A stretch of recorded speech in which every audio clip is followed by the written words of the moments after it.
this morning's Business Insight, many people may spend this Easter Sunday visiting Spring Grove Cemetery. Now, that may seem unusual to some, but Cincinnati's beautiful and historic cemetery is not just a final resting place.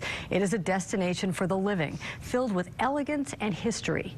In 2001, Phil Nuxhall became Spring Grove's very first historian, following a successful career as a speech and language pathologist. In 2010, he was given a Second Act Award from the Business Courier for his career transition. Along the way, he also became an author, and his second book, Stories in the Grove, has just been published. Phil Nuxhall joins his BFF, Business Watch producer Kelly Leon, in the studio. Guys. Thank you, Peg. Yes, full disclosure, Phil and I are very good friends, and I'm very excited for you to be here on the Business Watch program. Me too. Let's start with Spring Grove, because Spring Grove is like Fountain Square, Finley Market, Music Hall, Union Terminal. It is a destination place in Cincinnati. It really is, and most people don't think of it as a destination. They don't think of it in the same terms as Union Terminal, Fountain Square, but it really is because of the history, because of the significance of it being the first cemetery in America that got rid of all of the lot fencing and made the cemetery as much of a beautiful park as a cemetery. That whole movement started in Spring Grove.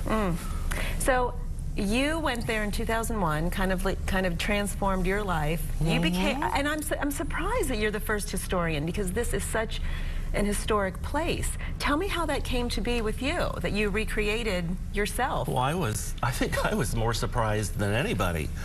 I started walking in Spring Grove. That was my first experience. I didn't know anything about Spring Grove. I thought that's a strange place to walk. But it was suggested to me that, you know, if you like walking, go to Spring Grove. So when I started walking, that's when I became familiar with the names, the beautiful architecture. Of course, you know, it's an officially sanctioned arboretum, so you've got the beautiful trees and flowers and, you know, just on and on and on.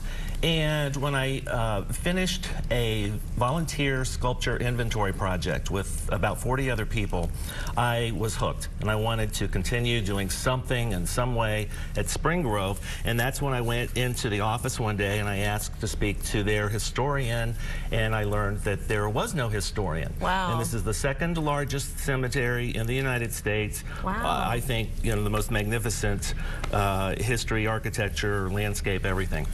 So when I discovered they had no historian, I said, well, what about your tour coordinator? You got to have a tour coordinator. Nope, they didn't. So I decided to go home and use my writing skills, English skills, what have you, and I wrote a 10-page proposal, and the title of it was Why Spring Grove Needs an Historian. And then I asked if I could present that to the board of directors. Actually, I think it was the Heritage Foundation. So I did that, and they pretty much contracted me on the spot to be the first historian. I did that for the first year, and then the second year with Monica Jorg, we started the volunteer docent program. Okay, I don't want to run out of time to talk about the book. This is the second book. The first one was photographs. This is Stories in the Grove. Quickly, tell us your, it's not fair to ask your favorite, but tell us a fun story. They're all my favorite stories. A fun story. Well, you know, since this is Business Watch, I think it would be appropriate to talk about the Drackett family. And I came across the story for the Drackett family when I went to a dinner party with some friends, and sitting across the table from me was this beautiful woman. And when she found out I was writing a book, she said, I have family in Spring Grove. And I said, oh, what's the name? And she said, Drackett. And I'm like, well, it can't be the same Drackett as Windex and Drano and all those products. And it was. Ann Thomas, Drackett Thomas. And she said, you know, make sure you talk about Sally Drackett in your book, because the founders of the Drackett Company were Philip and Sally Drackett. And Philip gets all the claim and fame, but Sally was just as much a part of that business as Philip. And she's the one who came up with the Macron symbol over the A in Drano, so that you know it's Drano and not Drano. Drano. That was Sally. That's great. Well, there are so many stories in the book. 115. 115 in the book. You can order it online. Here's a number, here's a website you can go to. Also, you're doing book signings coming up starting next week.